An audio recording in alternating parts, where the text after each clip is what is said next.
thank you so much for coming out tonight. A cold Monday night in January, but we are delighted to present two authors to you. Kyle Paoletta, who is book right behind me, is called American Oasis. And interviewing him tonight is Mark Athitakis. And it's a wonderful pairing because Mark wrote a really brilliant review of the book in a newspaper. And when I read it, I loved the interview, and I thought he really knows, how this conversation should go.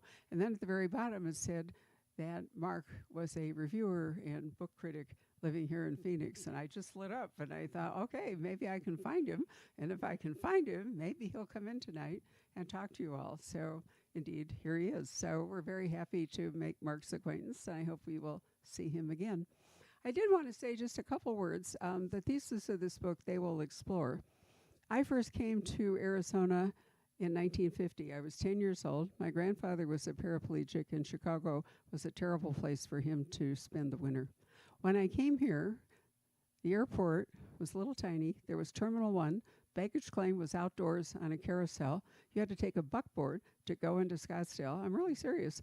Scottsdale had 2 paved roads, was not incorporated, was little tiny, and the city limits of Phoenix were at that time 24th and Camelback. So that was 1950. By the time I went to Stanford in about I went in 58. In 1960, my grandfather had moved up to Mountain Shadows because Lincoln Drive had by then developed, and there were more resorts here. And, it was completely different. And that was not much of a time lag, right? It was under 10 years.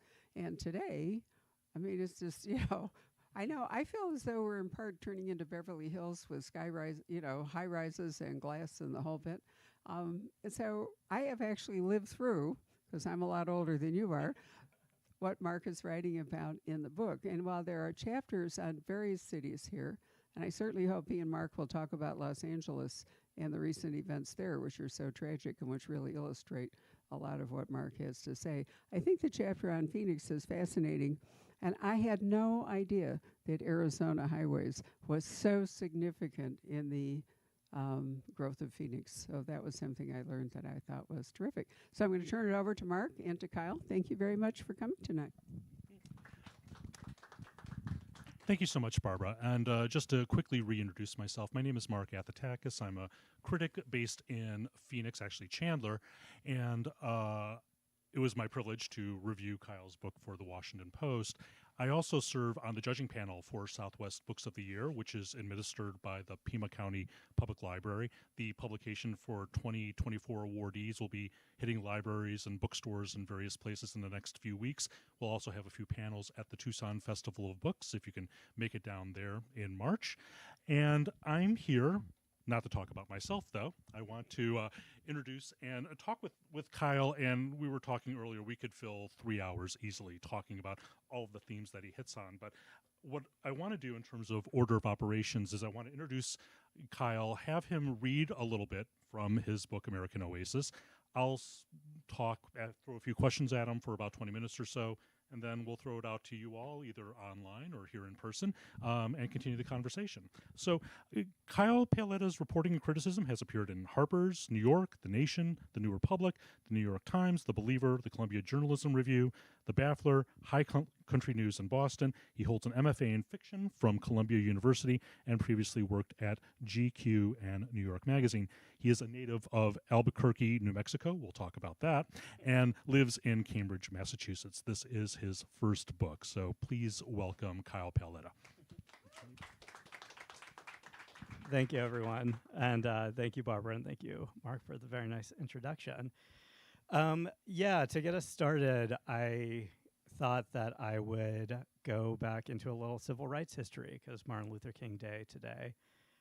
So part of what I talk about in the book is sort of Phoenix's experience with civil rights. I specifically tell the story of Lincoln and Eleanor Ragsdale, who are a black couple who are living in South Phoenix in the 1950s. And Lincoln Ragsdale opened the first mortuary that served black families in the city. And just a little prehistory, he grew up in Oklahoma. His parents actually survived the Tulsa race riot. And then he goes into the military. He trains in the Air Force. He's a fighter pilot. He ends up stationed at Luke Air Force Base here and then decides to stay in Arizona. So, yeah, so this is just a short part sharing a little bit about their history and some background. In the years after World War II, more than half of homes in South Phoenix had no running water or bathrooms. Even in the late 1960s, the area was described by the New Republic as a, quote, squalid slum where streets are unpaved, sewers unconnected, and public utilities inadequate. Many houses have outdoor toilets, and many houses are no better than outhouses. Lincoln Ragsdale's mortuary, the chapel in the valley, opened in early 1948 and was swiftly dubbed, quote, Arizona's finest Negro mortuary by a local newspaper. Shortly afterward, Lincoln married Eleanor Dickey, a teacher from Pennsylvania. The couple moved into an apartment adjacent to the mortuary while they saved to build a duplex across the street. By 1953, their second child was on the way, and business was good enough that the time seemed right to move on up. The Ragsdales set their sights on Encanto Park. At the time, both Encanto Park and the adjacent Palmcroft district were whites-only communities. The latter had been established in the 1920s by Dwight Hurd, the Chicago-born land speculator who worked with Del Webb, Walter Bimson, the Goldwater family, and the rest of the first wave of Phoenician boosters to literally put the city on the map. Hurd built himself a house in the area, which was at a remove from both the Salt River and the Grand Canal, and thus had few farms and little of the attendant dust and noise. The neighborhood Hurd planned for the 80 acres around his house was called Palmcroft, and in the terms of sale for the other homes that spread out along the palm tree-lined lanes, he included a covenant that prevented, quote, those having perceptible strains of Mexican, Spanish, Asiatic, Negro, or Indian blood from taking up residence. Even as he was refusing to allow Indians to be his neighbors, the businessman opened the first iteration of the Hurd Museum in a gallery next to his house, which served to showcase his collection of indigenous artworks. Once Palmcroft was built out, Lloyd Larkin and George Peter developed the next block of land north of Palm Lane into homes that would surround Encanto Park. They included a similar covenant, following Hurd's land lead in trading on the mystique of indigeneity while refusing actual Indians. Their model home at 2040 Encanto Drive was built not with the bricks that characterized Palmcroft, but rather in the Pueblo Revival style popularized by the New Mexico architect John Gami. It was dubbed the, quote, Indian House. Not long after marrying Lincoln, Eleanor Ragsdale had decided to learn the real estate business after she realized just how difficult it was for her fellow black educators to secure housing. She knew that no white realtor would willingly sell a home near Encanto Park to a black couple, but since she had her own real estate license, she was able to find out what homes in the neighborhood were on the market. With a complexion light enough to pass as white, Eleanor attended open houses without any problem. She settled on a classic ranch house at 1606 West Thomas Road with stucco walls right across from the park. To circumvent the covenant, Eleanor had a white friend make the purchase and then transfer the house to her while it was still in escrow. When the Ragsdales moved in, the community revolted. They were bombarded by threatening phone calls, harassed by police officers, and received a visit from a committee of neighbors offering to buy the house since they surely, quote, wouldn't be happy here. After the couple refused, the N-word was spray painted across the front of their house in 2-foot-tall letters, which Lincoln refused to clean up because he, quote, wanted to make sure the white folks knew where the N-word lived. After the uproar died down, Eleanor helped other black families integrate neighborhoods across North Phoenix, all of whom received the same sort of welcome. Despite those efforts, the explicitly racist housing practices of the period resulted in decades of iniquity. In 1970, only 49% of black Arizonans owned a home. By 1990, the proportion had dropped to 41%. In 2019, black home ownership in the state was under 35%. Thank you so much for that, Kyle. And what I like about that passage, as grim as what you describe is that it encapsulates a lot of the themes that are in your book, which involves colonial behavior, matters of housing, matters of growth, things that are still a function of how we live today in the Southwest. But before we get into that, I want to call you out a little bit. Sure, please. Because you are a native of Albuquerque, and you write a little bit about growing up with a contentious attitude towards Phoenix. You write, Albuquerque made sense. We had the Rio Grande. They had the unromantic salt. We had a history of continuous human civilization that dated back millennia. They barely had 100 years. We had summer heat. They had summer death. But I wonder if you can talk a little bit, because you do talk about the distinctions between these southwestern cities, and anybody who lives here will tell you that Flagstaff is not Phoenix, is not Tucson, but the Southwest is also very much of a piece. And I'm wondering if you can talk about the process that you went through in terms of determining that the Southwest was a subject that was unified enough that you can encompass what you want to discuss in a book. Yeah. Yeah, I mean, I will say that I am slightly exaggerating in that little section. But I mean, growing up in Albuquerque, we always had this question of, why is Phoenix so much bigger? Like, why did Phoenix, just sort of explode in this way? And, there was a time when Phoenix, Albuquerque, Tucson, and El Paso were all roughly the same size. So we're all about 100,000 people just before World War II. And then after World War II, Phoenix goes like this, and the other cities go like this, and then kind of peter out. And so I think one of the big questions I wanted to answer in the book was how did that happen? Why, what was the history that led to that, and kind of that sense that I had of, a deep history in Albuquerque and with the Rio Grande, what was kind of missing with Phoenix.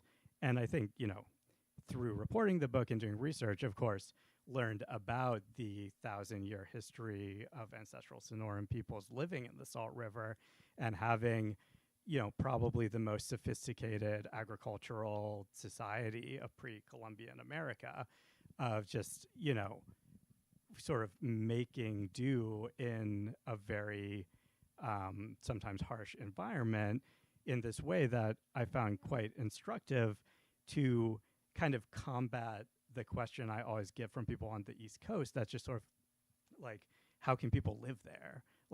And I'm sure all of you have heard this at some point of just what are you doing there? How can there be a city there? And saying oh no, civilization and deserts go together. There is something about the extremity of the environment here in the Sonoran Desert, in the Chihuahuan Desert, and the Mojave Desert that has forced people together over time to really build communities. And even thinking globally, I mean, Egypt predates many societies in Europe. First written languages in Mesopotamia. There is something about the desert that I think is kind of central to the human experience that I wanted to investigate. And you do mention early on in the book that you talk about the desert gives. And a lot of people, I'm a Midwesterner, and I grew up with the idea of when you talked about the Southwest, you were picturing big sand dunes and tumbleweeds, which is not obviously what the Sonoran is. But so much of the Southwest, the way that you describe it, not exclusively this, but you talk about it in terms of a product of narratives that we tell ourselves about what this place is. You talk a lot about how making sure that developing the Southwest was largely a function of describing it as a clean slate, which means erasing the indigenous history. You also talk, and I think this is a fascinating thing that Barbara had mentioned, that Arizona Highways magazine, which I believe everybody has experienced in some way, shape, or form. How many people are subscribers or just get it? Okay. Fewer than I thought, but everybody. This was 50 years ago. I feel like everyone would put their hand up. Right, exactly. Yeah. So, but why was Arizona Highways so influential in terms of defining what Phoenix is? Yeah, I mean, I think that definitely is the history that predates what I had just read from, of this very early history of Phoenix, where you have the kind of formative, tragic Jack Swilling and John Y.T. Smith meeting in a saloon and deciding to start a irrigation company here. And that kind of leads to all this agriculture. and then by about the turn of the 20th century is when you start having a lot of kind of industrialists coming, and people from Chicago especially, a lot of and even, the Goldwater families from the Midwest. And so there's this early kind of group of, quote unquote pioneers who are here in Phoenix kind of building what the city is going to become. And I think part of the way that Arizona Highways played into it was that there was kind of this idea of the desert in the late 19th century as fundamentally inhospitable, right? And that sort of, especially for people whose families were from Northern Europe, and had this idea of like, it has to kind of look like England or Germany in some way in order to live there, that Arizona Highways successfully kind of reframed the desert as this place of beauty, of this place of just like intense majesty, natural wonders. And so this magazine that is owned by the state of Arizona to this day, and had basically transformed from like really a like circular for the Department of Transportation to a tourist magazine. And they're one of the first magazines in America, one of the first magazines in America to put color photography on the cover. Before National Geographic does this, they're putting, shots of Havasu Falls or the Grand Canyon on. And their subscriber base just goes crazy. They go from, 10 or 20,000 subscribers to over 500,000 between about the 1930s and the 1960s. And so you kind of have this national kind of like public relations campaign that Arizona Highways is doing under the editorship of Raymond Carlson, who's the editor for 30 plus years. And he's buddies with the Goldwaters, with Del Webb, with all of these early kind of boosters and industrialists. And sort of he's kind of, so I would say Arizona Highways is getting the country's attention. And then there are all these people here who are, harnessing that attention. And when Honeywell wants to expand, they're saying, hey, come to Arizona. We'd love to give you this land. Why don't you come to the Phoenix Country Club, play a round of golf in February? All these things that are like central Arizona experiences. They sort of realize how to kind of use the natural landscape, make it into an asset that could kind of be packaged and sold.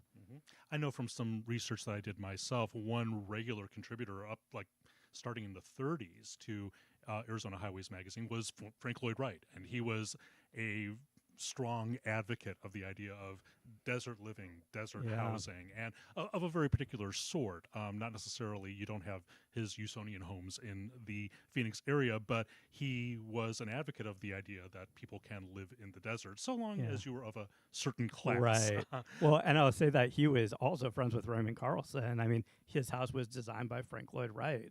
Like, he was very, again, just another example of kind of like all these guys were buddies, And there are consequences to that, because as you talk about in the story when you're talking about the Ragsdales, that there is a peculiar form of manifest destiny in the region, which I mentioned earlier, that requires erasing all sorts of history. And I'm wondering if you can talk a little, I don't know if there's a strong distinction to be made between redlining and covenants in the Midwest and the East Coast and the Southwest, but from your perspective, from your research, how was housing handled differently, especially as regarding racial covenants? Yeah, I mean, I think it's a national issue for sure. And so, like, it's not like this is unique to Phoenix by any stretch. I mean, there's redlining in Albuquerque, there's redlining in Santa Fe. I think really what emerged for me when I was researching this book is a pretty fundamental split between what I call like the old southwestern cities, which are the ones that were first settled by the Spanish. So Albuquerque, Tucson, Santa Fe, and El Paso, and the kind of new southwest of Phoenix and Las Vegas. And so I think the difference in the region is that there was, after 1848 and the end of the Mexican-American War, there is already a settled population in Albuquerque that almost all speak Spanish. Same goes for Santa Fe, same goes for El Paso, same goes for Tucson. And that was not the case in Phoenix. That was not the case in Las Vegas. So there was this ability here to kind of like sell this idea of the blank slate, of making it how you want it to be. And so the way this history plays out here is it's very kind of cut and dry. It's like the places near the river where mostly farm workers lived is what gets redlined, and then it's above McDowell where, you know, the Phoenix Country Club is, and as you're going north, which is the kind of like, you know, here are the places banks will loan to you if you want to live. In Albuquerque, it was in some ways even more dramatic because, so there was La Villa de Albuquerque, which was settled in 1706 by the Spanish. And that is, you know, an agricultural village that has a kind of, you know, by the time the Mexican-American War ends, people have been living there for over 100 years. And then when the railroad comes, there's kind of some history I get into in the book of the Santa Fe Railroad is looking for land to build a depot. And first they go to a city that's just north of Albuquerque that's called Bernalillo. And they have a meeting with this guy named Jose Perea, who is the owner of most of the land that they're interested in. And so they, you know, he takes them into his sitting room. It's this grand kind of estate by the Rio Grande. And they kind of show him the land they want and ask him how much he wants for it. And he quotes them something like $360 an acre or something, which, you know, we're talking, this is in about 1880. I think this is a lot of money. But Jose Perea recognizes the railroad coming here, A, that land's going to be worth a lot, and B, he got rich on the wagon train to St. Louis. Is like, these guys are coming to ruin my business. Like, if they want to be here, it better be worth my while. So the railroad company packs their bags, goes down the river south to Albuquerque, where there's a handful of recent immigrants, including a German immigrant named Franz Hunning, who's sort of a civic father to Albuquerque. And they had bought up a lot of the land around the original settlement of Albuquerque, and they agree to sell to the railroad for $1 in exchange for getting all of the land back that the railroad doesn't use. So what ends up happening is obviously a much better deal for the railroad. They set up a completely new city that is called New Albuquerque, 1 mile east of Old Albuquerque. And that becomes kind of the Anglo settlement next to the Hispanic settlement. And New Albuquerque is what grows and eventually kind of surrounds on all sides Old Albuquerque. And they remain two cities until the 1950s when it's annexed. And so that, I just illustrate that to be like, that is a version of, you know, two unequal cities, but it's like they're literally different cities in Albuquerque's case. And I think that's something that maybe is common when we talk about the Southwest, is that, you know, these cities, it's very different from the East Coast because there's not an establishment. You could show up and be a player fairly quickly in a lot of ways. And I want to say one thing about this book is that, you know, we're talking about kind of serious policy stuff, but this is a fun book in the sense that it goes from the 30,000-foot view of what's happening in the Southwest to some funny, interesting stories about individuals. And I'm wondering if you could talk a little bit about El Paso and J. Armes or Arms? J.J. Arms? Yes.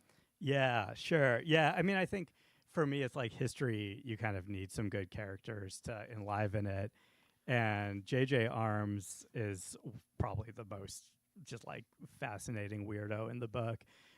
So he's born Julian Armes in El Paso, and he has a fireworks accident as a child and lose both of his hands.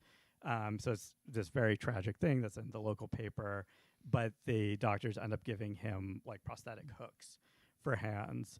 And so he grows up with them, and flash forward to the 1970s, there's suddenly a national news story that this detective with hooks for hands has rescued the son of Marlon Brando from hippies in Baja California. And so it turns out that J.J. Arms, he kind of like left home, goes to LA basically to try and be like a movie star, somehow meets Marlon Brando and just like gets into this weird situation where he helps bring this kid home, but he kind of overnight becomes this national celebrity. And then he goes back to El Paso and sets up like this detective agency. And, he writes a book. He's on Hawaii Five-0 as a special guest star. And it's a classic kind of like American 15 Minutes of Fame thing of this like extremely unusual guy. The two hooks are just like so notable when you see them. And he goes on like Geraldo Rivera, and there's a scene of him like doing kung fu, fighting people with his hooks.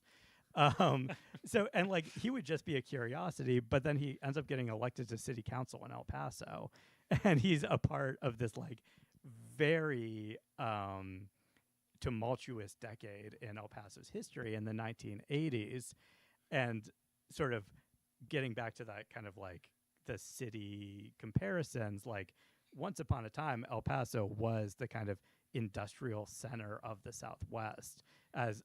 The first Hilton hotel is in El Paso because it's such a busy, the port of entry from Mexico, of course, but it's also this huge railroad nexus of, a lot of like natural resources coming from Mexico that are, mines owned by the Guggenheims and American families. And then they're getting shipped off to the East and West Coast through there. So El Paso is really a leading city in America through, the 60s and 70s.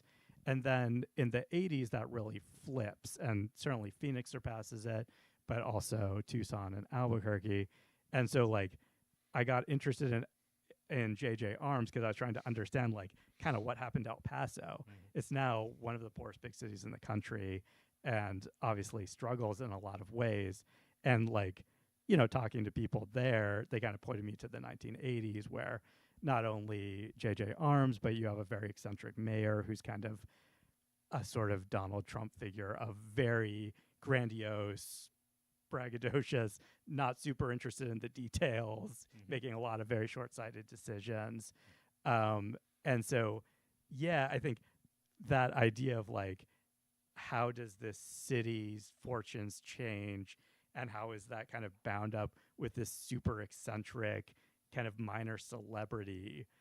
It just to me felt like a very Southwestern story. There's just like, there's obviously like eccentrics everywhere, but there's something about the Southwest that, I don't know, I guess I kind of write about in the book, but I just think there's something about the environment here, or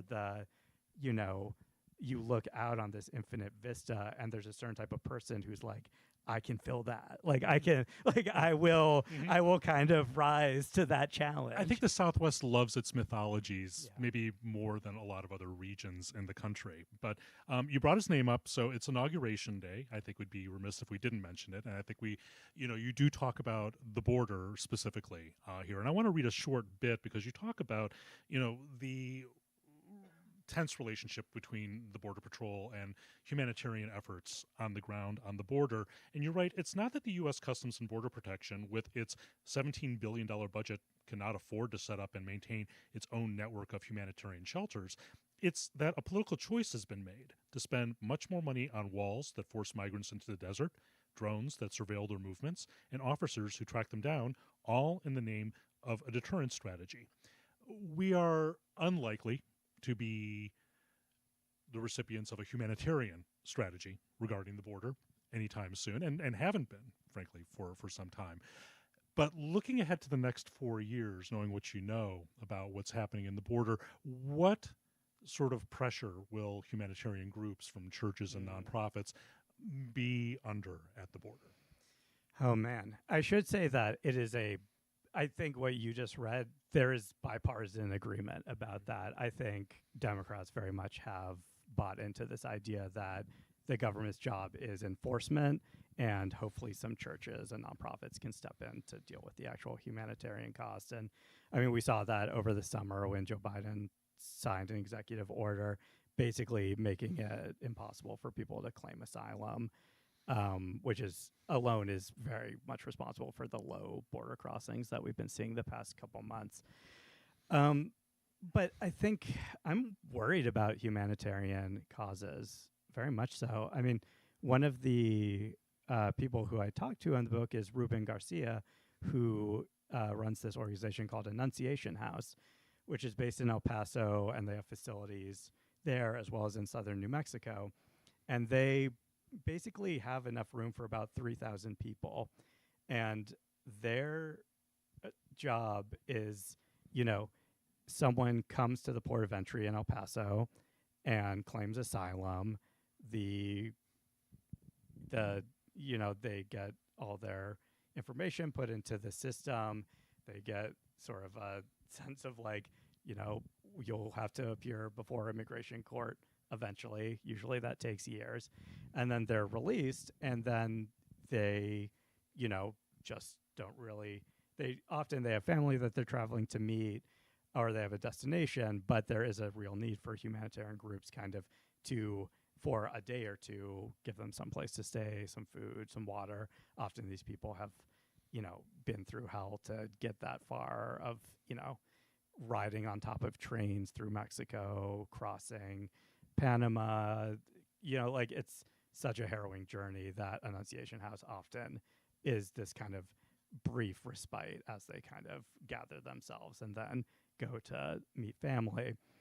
And they have been very much under assault by the state of Texas. Ken Paxton, the attorney general there, brought a lawsuit against Annunciation House last year, basically accusing them of harboring terrorists or assisting, being a kind of, I can't remember the exact legal language, but basically you are, facilitating the entry of terrorists into the country.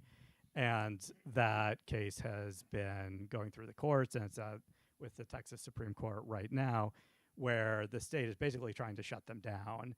And they are, in my view, very valiantly saying, we are a humanitarian organization providing a valuable service that the United States is required to do under international law, and which the federal government refuses to do. And so it is up to this group, which is, Ruben is a Catholic priest. It is a faith-based organization. Most of their volunteers are Catholic. It is up to them to provide that care. And so, yeah, I'm worried. I'm very worried that groups like that get shut down. I'm very worried that people who are inspired or feel compelled by their faith or by their just sense of human dignity to help refugees don't, because they're scared. I think that's one of the things, looking ahead, that I feel the most anxiety about. Yeah. Los Angeles is not the desert Southwest, but, thinking about the wildfires over the past few weeks, it seems to raise a lot of issues that are relevant for when we think about the Southwest as well. Matters of stewardship of resources, water, housing, climate change, certainly being in a place like Phoenix where temperatures are rising, and, in a state that has experienced wildfires as well. When you look at what's been happening there for the past few weeks, what lessons do you think the greater Southwest can take from that? Yeah.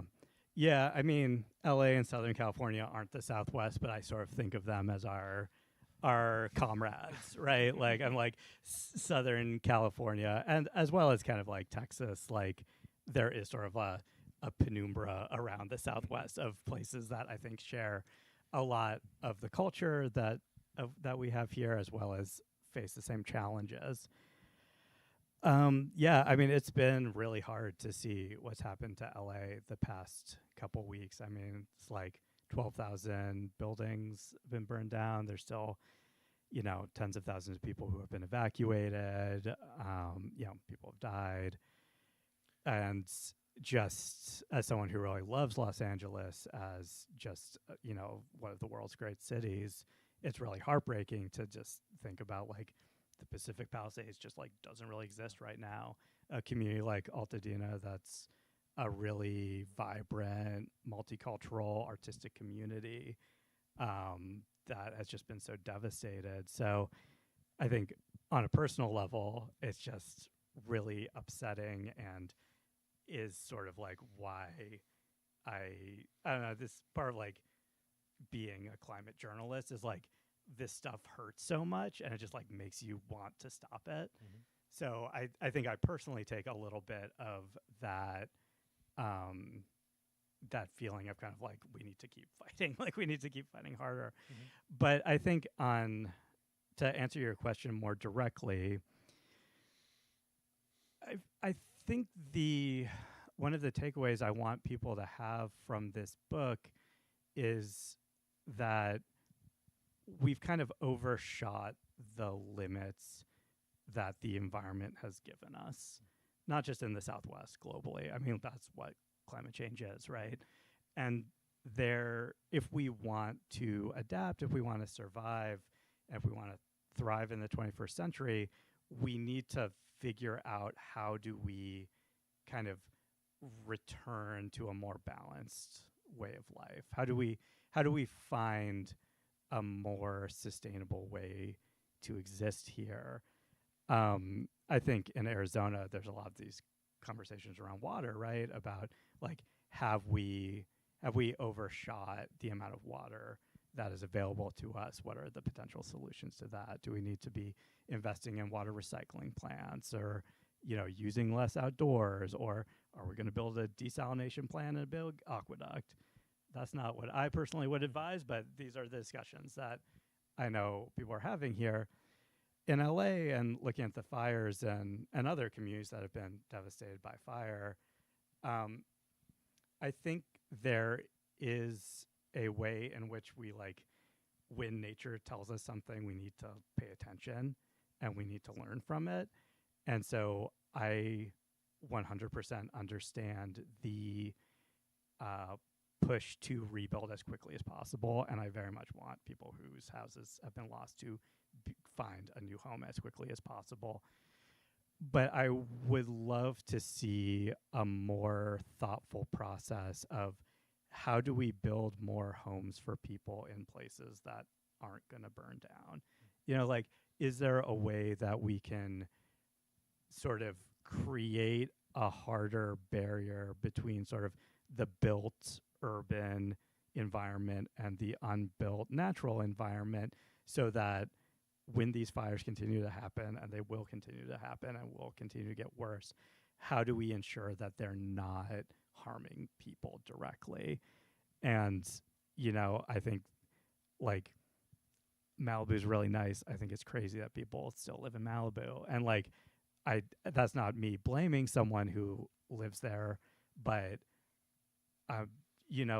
when you're people with enormous amounts of resources, like a community like that, I'm like, surely we can come up with something else that will work for you, and you won't potentially lose your house every 10 years, So yeah, I think it's made me really think about just what are all of the ways in which we need to kind of refocus ourselves around, living within our means, living more sustainably. I think, I'm not quoting you exactly, but I think one line you have in the book is, how would living in the Southwest be different if we simply acknowledge that the desert is hot? Which is plainly a challenge for a lot of us out here. There's one last thing I want to ask you about before I open the floor to questions online or here in the room. And it's in the run-up to the publication of this book, you've been spending time on Blue Sky and Twitter, running through some of your favorite, most influential books as you've been working on this project, and some of them were very familiar with me. Cadillac Desert is the classic book about water stewardship in the Southwest, or failure thereof. Dave Hickey's Air Guitar is a classic of criticism about Las Vegas, and we haven't talked about Las Vegas much, but there are also a lot of surprises, books that I hadn't heard of, and I want you to talk a little bit about maybe some surprises for you in the process of researching this book. Sure, yeah. I appreciate you looking at those, because I don't know, I mean, it's like the process of writing this book. It was a lot of reporting, a lot of on the ground and interviewing people, but it was a lot of reading. It was a lot of just digging into archives and whatnot. I mean, I think books that really surprised me, I think I found a lot of just really fascinating, not just information, but like ways to think in like architectural history and like books about design. And like, one of the characters I talk about in the book is Judith Chafee, who is a wonderful architect in Tucson. But, there's also books like Learning from Las Vegas by Denise Scott Brown and Robert Venturi. That was this kind of seminal architecture study that came out in the 1970s, which was very much trying to understand the kind of built environment of that city, and especially at a time when and it feels outdated now because the casinos are so huge, but like at a time when the sign for the casino was usually 10 times as tall as the casino itself. And they had this whole sort of theory of kind of like what it means when the building itself is such a small part of the kind of like vista you see of the building.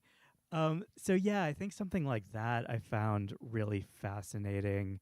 And like books about the urban history of Phoenix as well, of just kind of like, as we move through space, like how different is it to like move through Old Town Scottsdale versus Maryvale and Phoenix versus like Cambridge, where I live on the East Coast, or versus, the northeast sides of Albuquerque where I grew up. Like that, just kind of being a person in a space is such a thing that I always kind of connect back to. And part of why I read the passage about the Ragsdales to start is because this morning I'm staying over in Encanto Park, like a block away from that house. As it was totally accidental. Like I just like booked an Airbnb and we're out for a walk, and I was like, wait a second, I think it's right around here. And we just like walked over and looked at the house. And it's just, I find it so powerful to just kind of like stand somewhere, look at a building, think about the history of that building, what came before it, what came before that, and you can just keep digging back further and further. And so, I think some of the kind of like brainy architecture stuff just like helped me kind of like find that lens to look at the region through. Mm-hmm. And I think one commonality maybe in the Southwest too is about how so many cities have had to retool themselves from their history. I think of like Gallup, New Mexico, which was such a prominent mining town that had to change itself. Bisbee is much the same way. And Totally. this is, I mean, even Phoenix, where the line back in the 2000s was, houses, what was it? Houses for building houses for people who build houses. Right. Yeah, of course. That it had to diversify and change. And now they're building houses for people who build microprocessors. They're exactly right. And 100 years ago, it's like almost everything was farmland, right? And the way in which is like farm became houses. Like there's just sort of thinking of, you could just like find one block in Scottsdale and really like learn so much about the history of Arizona, just like what was happening with this block over the past 200 years. Absolutely. So at this point, I want to throw open the floor. If there's anybody here who wants to be brave, raise their hand, share some experiences, share some questions. And if there's anyone who's watching on the live stream who has a question, we'd be very happy to answer it too. Well, I'm brave. Please. Also, I have a microphone, which makes it a lot simpler. That helps with Right. the bravery. So I've been evolving a thought, which I think is true in my family, which all eventually migrated from Chicago to Arizona. It was a constant discussion that the only thing that made it possible to live here in Phoenix was the advent of refrigeration, that air conditioning. And thinking about what you've been saying about the older cities, it's much more difficult to introduce central air conditioning into an old adobe house. The older cities were at a disadvantage. Phoenix, because everything was being built and everything was new, was easily able to adapt. And it came in the 50s, because Phoenix didn't really get a jump. Wasn't right after the war. That was California. Yeah. But it was really in the 50s and the advent of refrigeration that made a difference. And you can still drive some of the old neighborhoods here, and you can see the old swamp coolers on the roof. They are gradually falling, to redevelopment. And I think that may be one of the big reasons why Phoenix grew faster than everything else, is because it was new, because it was being built and it didn't require retooling things. Yeah, absolutely. No, I mean, I do think the newness is this kind of like self-perpetuating prophecy, right? The kind of like this place that didn't exist, not long ago, or didn't exist before in someone's lifetime, and then suddenly it's this like thriving city here. You think, ASU gets started and suddenly there's this huge university here. I think it's very alluring, right? And I think there's a mythos of all of the American West of a place of reinvention, a place to go and find, the new version of yourself, to be a new person. And I think that, I think the technology was a big part of it, but I do think there is something to like the idea that you can only live here with air conditioning, I think is a very kind of European idea. Because if you think about, obviously indigenous peoples living in those adobe buildings, like Adobe is an amazing natural climate control system. It stays really cool during the day and it stays really warm at night. Or you had even Spanish colonial, Spanish settlers, there are these houses called zaguan, which have a natural breezeway in the middle of them, that many of the old houses in Tucson were built under that plan. So yeah, no, I think you're totally right that the advent of air conditioning was huge for Phoenix and for the entire Southwest. I mean, plenty of houses in Albuquerque with those swamp coolers too. But I do think there's something, I think there's a real, something that I call for in the book is like trying to shift our thinking away from, how do we use technology to kind of master the environment, or to kind of like force it into what we want it to be, to how do we use the technology to take what the environment is and live with it. So something like, building an aqueduct to the Mississippi River to get more water, which I know some state legislators here talk about as a serious proposal. That's a way to use technology. Another way to use technology is to recycle the water that we're already getting from the Colorado River and to just recirculate it. And, like those are both technological solutions. We just need to, I think, figure out what is the technology that creates kind of a more sustainable future rather than one where we keep running into the same problems again and again. You're absolutely right. But part of the problem is Scottsdale grew so fast that while they put a golf course down the Hayden Wash, they didn't think about putting a catchment in for water. So it all just runs away into the Salt River and we don't keep it. I have one other thought and then I'll turn this over to everybody else. But I spent a lot of time in Los Angeles, and you're right about climate change, but the basic problem with Southern California, you have to look at the geology. The geology of Southern California is not friendly to putting cities on it. It's you mean because it's of the seismic geology? No, it's the strata. It's not rock like we have here. It's largely sand and sandstone and so forth. It's porous. There's mud, there's water, whatever. Yeah. And, I think the burden on that geology has always been in question. And now we're seeing that. It isn't just the fire. Santa Barbara had mudslides, and the whole bit. So, it wasn't a place that really was ideal for the kind of growth that's happened there. Yeah. Well, I mean, I sadly, I think that's true of most of the American West. And we're now all of us trying to figure out like how do we make it so that we can still live here? Like what are the changes we need to make? Yeah. I mean, I think it says something that in Arizona there is philosophically more of an interest in a conversation about building a water pipeline to the Mississippi River than doing what you advocate a little bit in the book, which is that denser housing here. Obviously, I mean, if anybody follows the state legislature here knows that even just getting a casita law passed was moving heaven and earth. The idea of we have to live closer to one another. I can't have my single family home, but it's not being mindful of the environmental consequences of how we want to live here. Yeah, and I think that it matters when we're talking about water because, if you're living in the established urban part of the valley, you use less water than if you're living out in Buckeye or living out in Queen Creek. And like one of the most astonishing things that I learned in the book is there's something like 20,000 acres of completely undeveloped land within the city limits of Phoenix, and not, abandoned warehouses, like dirt lots or parking lots that like you could easily build on today, maybe some environmental remediation. But at the current density of Phoenix, more than 100,000 people could live on that land. And so we're not talking about like turning into Manhattan, right? I'm really advocating just like use the land that is literally sitting empty and like build houses there instead of building them an hour away. And not only will it be, people won't be driving as much and whatnot, but like you have a more secure water source, because if you're building out in Buckeye, you're using groundwater.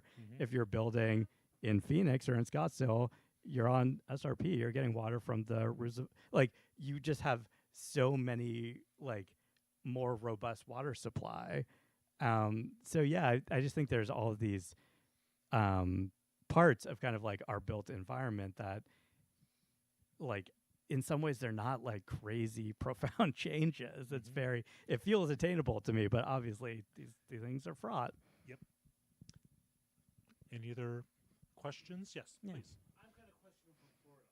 Okay. She was wondering, Kyle, what was the inspiration for writing this book? What was your life before writing this book? What was the inspiration, and how long did it take you to research and write and publish this book from beginning to end? Yeah. I'll answer the last part first. So I first started writing this book in like 2019. So I'd say it took me about 6 years. And that's 3 years of conceptualizing, starting to do some reporting, research, putting together a book proposal, getting an agent, etc., and then selling the book. And then it's been 3 years since I, found a publisher, which I hope gives you some sense of like, I'm very passionate about this. Like, I really care about it. I mean, I think I wanted to write this particular book because, as someone who grew up in New Mexico and I've lived on the East Coast for, over a decade now, like confronting the sort of weird ideas that people have about the Southwest has been so surprising to me, and often very kind of like limited ideas of, being from New Mexico. It's either like, oh, someone's been to Santa Fe once, or telling someone I'm from Albuquerque, people will be like, oh, did you see Breaking Bad? I've like had that conversation a million times. I know folks in Arizona, it's always like, oh, you must go to the Grand Canyon all the time, right? And you're just like, well, it's, it's far away. It's not really like in the backyard. So yeah, I think I just sort of gradually realized like how little the rest of the country knows about us in the Southwest. And so I think at a base level, I want the book to just kind of like help people understand like there's millions of people here, like there's a history here that 5 million people didn't just move to the Valley of the Sun overnight. Like there's sort of a really deep, interesting version of America here, and it is like a very American place. That a lot of what I talk about is this real. I started talking about some of the redlining issues and the darker parts of American history. But I think what is so beautiful about the Southwest to me is that it is this just like very multicultural place of you have, very vibrant indigenous communities in the Pueblos, here the O'odham and the Hopi. You have this Hispanic influence. You have in New Mexico, you have families that can trace their lineage back to the 16th century. You have newer Mexican immigrants and immigrants from elsewhere in Latin America. You have Anglos who came after the Mexican-American War, and now you have really incredible Asian immigrant communities in places like Mesa. Las Vegas has some of the best food in the country is in Las Vegas's Chinatown. like, like there is this way in which you just see the full kind of like cross section of the American experience in a city like Phoenix and a city like Las Vegas, where if your idea of what America is only New York or only Chicago, or like there's just it's such an important part of the country that I just wish we kind of got our due in a certain way. Please go ahead. Sir, let me give you the microphone because it'll go better on that. Okay. I went for the first time the other day to the H Mart in Mesa, Oh, great. which was just an incredible experience. I had no idea it was there. I wanted to ask, what is your sense of why people are? Because it's a lot of people are moving here all the time. What are some of the elements of the appeal Yeah. in your mind? Both of your minds. Yeah. I mean, I think, coming here from Boston in January is pretty nice, right? Like sometimes it's as simple as that. Like being in Arizona in the winter is it's one of the most preferable places to be. But there's also, of course, there's affordability issues, when we're talking about California, like, in the past couple of years, there's been a lot of people moving out of California. Almost all of them are moving here, moving to Nevada. Oh, I'm sure. Yeah. And that, like, it has gotten so unaffordable to live in a city like LA or San Francisco. You really can come here and have, in Arizona highways, at one point, I talk about, they would sometimes run kind of real estate ads and run things about the city of Phoenix. And there's one ad that was like, get twice the house for half the money. And this was in the 1960s, but that's still the case for a lot of people in the Northeast or in California. I think the affordability thing's real. I think jobs like the microprocessor facilities, like those do employ a lot of people. There's plenty of kind of growth that is drawing people here. And then I also think that there is more of a cultural thing and more of a almost spiritual thing. I talked about kind of the Western ideal of like, come remake your life. People are still doing that. And I think they come for a lot of different reasons. I'm sure everyone in this room, if you didn't grow up here, you have your own reason for living in Arizona. I don't know. There's like there's always economic issues. And for me, my grandmother's family moved from Chicago to Albuquerque because her parents had tuberculosis. Like very classic story, right? People with some kind of respiratory disease being told, like, move to the desert. And then, she's born there and grows up there. And, there's all these kind of funny paths in, but it is kind of a bewitching place. Once you get to the Southwest, I think it does kind of like put its claws into you. Yeah, and that romantic narrative is remarkably persistent. The previous Arizona governor, Doug Ducey, would refer to Arizona as Chicago's favorite suburb. And that's a little double-edged because he wants people from the Midwest to come out here and romanticize the desert and romanticize desert living, but it was kind of a dog whistle to companies, hey, get out of Illinois and your high taxes and come absolutely. out here. And that's something that goes back to Goldwater as well, that, bringing all the military contractors into the state as well. And in some ways, Arizona is now a victim of its own success, right? Because buying an affordable home in the Phoenix area is much more difficult than it was 10 years ago. So that's why the conversations around casitas and affordable housing have become so much more strained in the past few years. But even so, the idea of like, come to Arizona and reinvent yourself has not been completely erased. No, not at all. Yeah. All right. Any other questions? Yeah. Please. You were talking about El Paso. I grew up listening to that great Marty Robbins song. And the romanticism, I hear that song and it's still. That's a beautiful song. This romanticism of the West, it's just like this magical. Anyway. That's a great. I mean, that is a song. I think once wrote like a little essay about that Marty Robbins song.